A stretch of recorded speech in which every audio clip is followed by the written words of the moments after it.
I drove 3 hours from Denver to my childhood home in Aspen, wearing the navy blue dress I had bought specifically for my parents' 25th wedding anniversary party, only to find the front door locked and a security guard stationed outside who told me I wasn't on the guest list.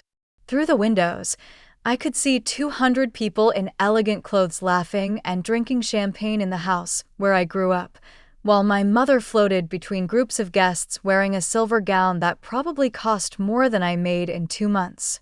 When I knocked on the door and my father answered, he looked at me with the same expression he might give a door-to-door salesman and said, "Sorry, Vivian, but you're not invited to this event."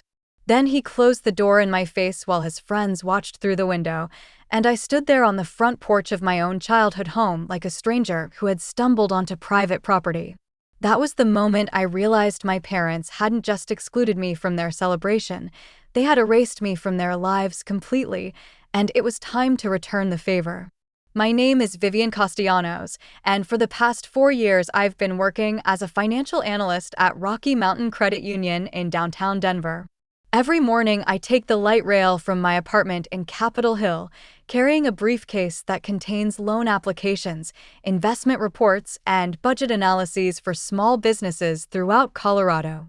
The office building sits on 17th Street between a coffee shop that knows my order and a bookstore, where I spend my lunch breaks reading novels I can't afford to buy.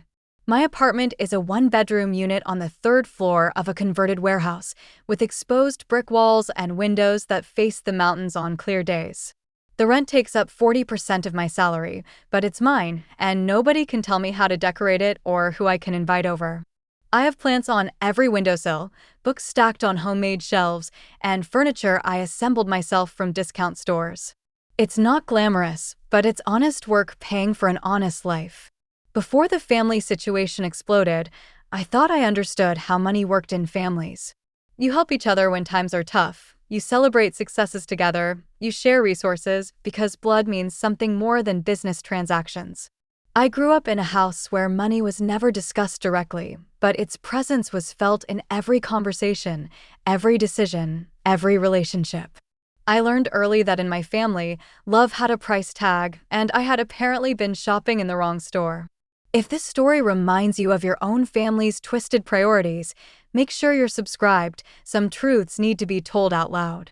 Growing up as the daughter of Richard and Patricia Castellanos meant living in a world where appearances mattered more than reality. My father owned 3 car dealerships in the Aspen area, and my mother managed a high-end real estate agency that specialized in vacation homes for wealthy clients. Our house was a showpiece, 6,000 square feet of glass and stone perched on a hillside with views of the mountains that my mother used as a selling point when she entertained clients at dinner parties. I was the mistake that disrupted their perfect image. My parents had married young and spent the first 10 years of their marriage building their businesses and their reputation in a community where success was measured by the size of your house and the price of your car. When I came along, unplanned and unwanted, I represented something they couldn't control or market, proof that their life wasn't as perfectly orchestrated as they wanted people to believe. The first real betrayal happened when I was 16 and needed money for a school trip to Washington, D.C. The cost was $800, not a small amount, but nothing that should have been difficult for people who spent more than that on a single dinner out. My father told me that if I wanted to go on the trip, I needed to earn the money myself, because learning the value of work was more important than being handed things I hadn't earned. So I spent 3 months working weekends at a local grocery store, saving every dollar while my classmates' parents simply wrote checks. Years later, I found out that my parents had donated $15,000 to the school's building fund that same year, money that was announced at a public ceremony where they were recognized as major contributors to the community.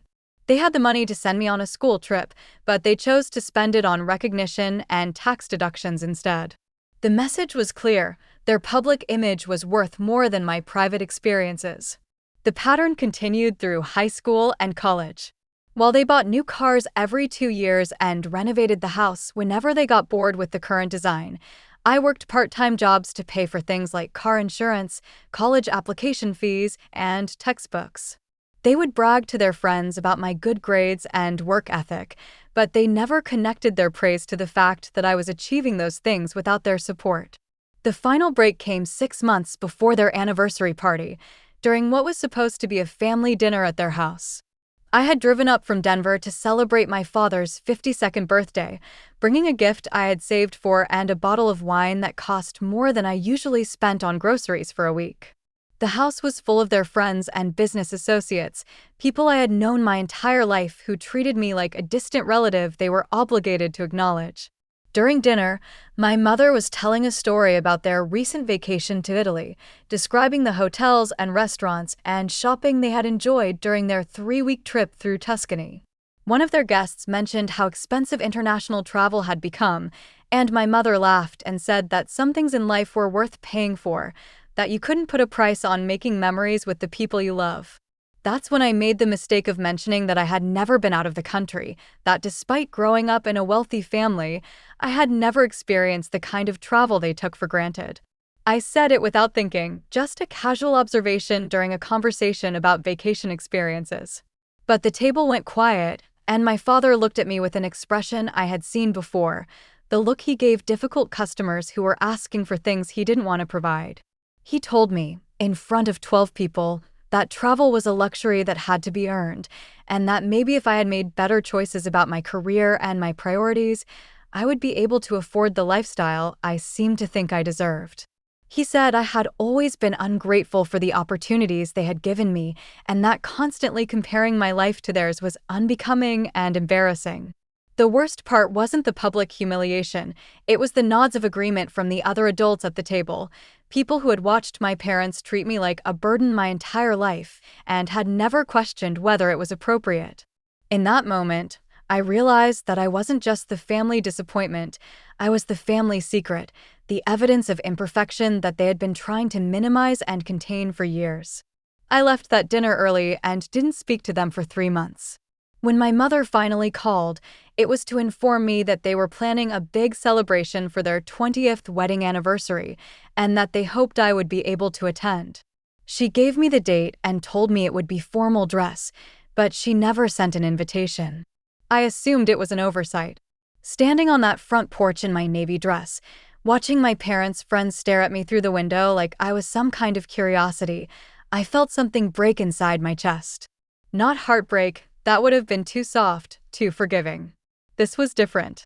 This was the sound of illusions cracking, of pretenses falling away, of a relationship that had been held together by guilt and obligation finally snapping under the weight of its own dysfunction. I walked back to my car and sat in the driver's seat for 20 minutes, watching well-dressed people laugh and dance in the house where I had grown up feeling like an intruder. The security guard kept glancing in my direction, probably wondering if he was going to have to deal with a scene, but I wasn't planning to make a spectacle of myself. Not there, not then, not in the way they expected. Instead, I thought about the stories my mother had told at dinner parties over the years, how she and my father had built their success through hard work and smart investments, how they had started with nothing and created an empire through determination and good business sense. I thought about the way they presented themselves to the community as self-made entrepreneurs who understood the value of a dollar and the importance of earning what you received. But I also thought about something else, the financial records I had access to through my job at the credit union. Small business loans, personal credit applications, mortgage refinancing, bankruptcy filings. Information that was supposed to be confidential, but was routinely shared between financial institutions for verification purposes. Information that might reveal whether my parents' success story was as legitimate as they claimed. Sitting in that car, watching my parents celebrate 25 years of marriage in a house I would never be welcomed into again, I decided that if they wanted to treat me like a stranger, I would start acting like one. And strangers, I had learned in my 4 years of analyzing financial documents, didn't have any obligation to protect each other's secrets. The investigation took 3 months and cost me $1,200 in fees to a private financial investigator who specialized in business fraud cases. I told him I was considering investing in my parents' businesses and wanted to verify their financial stability before making any commitments. It was a lie, but it was the kind of lie that gets you access to information that might otherwise be protected by privacy laws.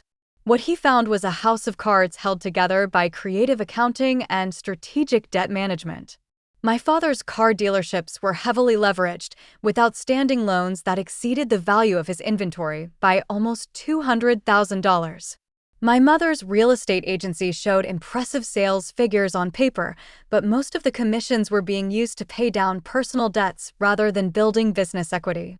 Together, they owed over $800,000 to various creditors, and they were using profits from one business to make minimum payments on loans taken out for the other. The most damaging discovery was a pattern of loan fraud that had been going on for almost 5 years.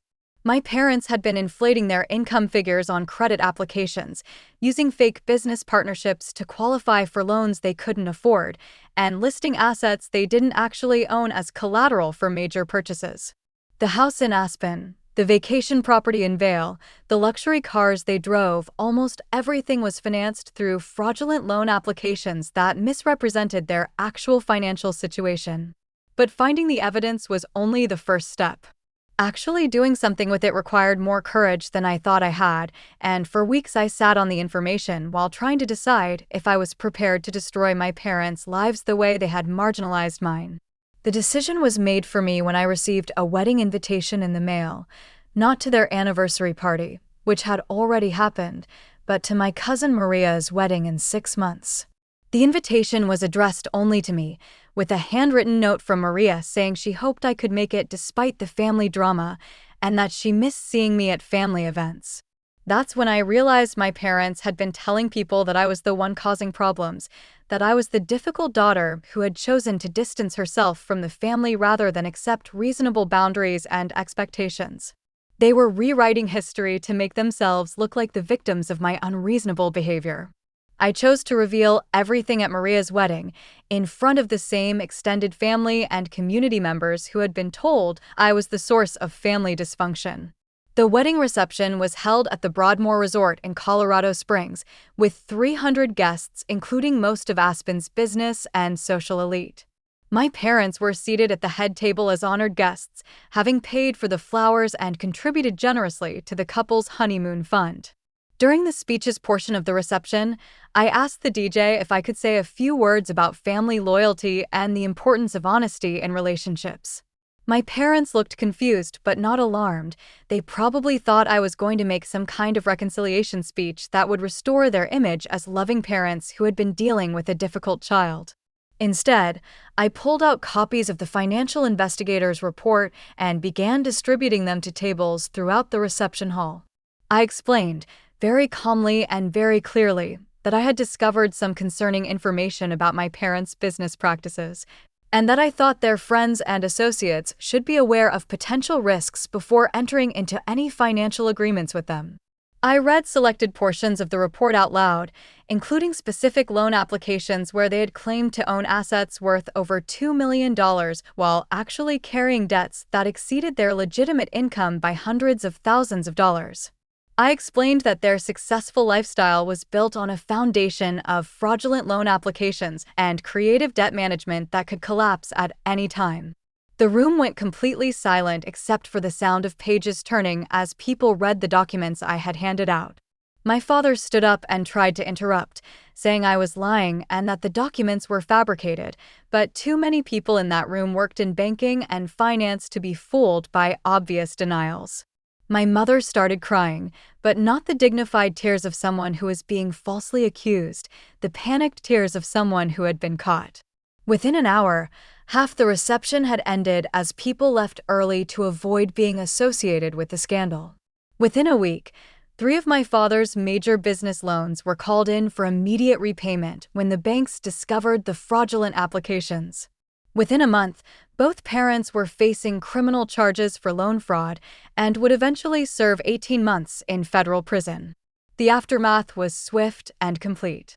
My parents lost everything: the house in Aspen, the vacation property, the businesses, the cars, the investments, the reputation they had spent 25 years building. The car dealerships were sold to pay creditors, and my mother's real estate license was revoked when the state investigated her business practices and found additional violations. But the most satisfying part wasn't watching their financial empire collapse, it was watching their social circle abandon them the same way they had abandoned me. The friends who had nodded along when my father criticized my life choices suddenly developed amnesia about their relationship. The country club revoked their membership, the charity boards removed them from leadership positions, and the dinner party invitations stopped coming. 6 months later, they were living in a two-bedroom apartment in Grand Junction, working retail jobs to pay for basic expenses while their legal troubles worked their way through the court system. My father, who had spent years lecturing me about the value of hard work, was stocking shelves at a hardware store for $12 an hour.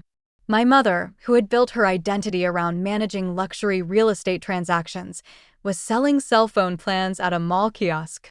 I didn't take any pleasure in their suffering, but I didn't feel guilty about it either. They had made choices about how to build their lives and how to treat their family, and now they were living with the consequences of those choices.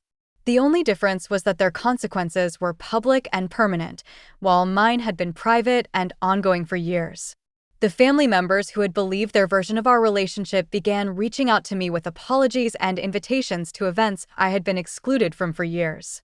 My cousin Maria, whose wedding had become the stage for my parents' downfall, thanked me for revealing the truth before she and her husband made any business investments with people they thought they could trust. 3 years later, I still work at the credit union in Denver, but now I have my own office and a caseload that includes investigating potential loan fraud. Ironic, considering how I learned to recognize the warning signs. I bought a house in a neighborhood where I know my neighbors' names, and every month I make the mortgage payment with money I earned through work that helps honest people achieve legitimate goals. My parents and I exchange Christmas cards now, nothing more. They served their prison sentences and have started rebuilding their lives in a smaller town where nobody knows their history. I don't wish them ill, but I don't wish them well either. We're strangers who happen to share DNA, connected by biology but not by love or respect or shared values. Sometimes people ask me if I regret destroying my parents' lives, if the revenge was worth the cost of losing my family permanently. But they misunderstand the situation. I didn't destroy my parents' lives, I revealed the truth about how they had been living, and the destruction was a natural consequence of their own choices. They had built their success on lies, treated their daughter like an embarrassment, and assumed they could continue both practices indefinitely without consequences. The revenge wasn't in exposing them, the revenge was in giving them exactly what they had taught me to expect from family: nothing. No loyalty, no protection, no consideration for how my actions might affect their future. I treated them with the same level of care and concern they had shown me for 26 years, and it turned out they couldn't survive that kind of relationship any better than I could. In the end, they didn't exclude me from their anniversary party. They taught me that family loyalty is conditional, and I learned the lesson better than they expected. Sometimes the most devastating revenge is simply applying someone's own standards to their own life and letting them live with the results.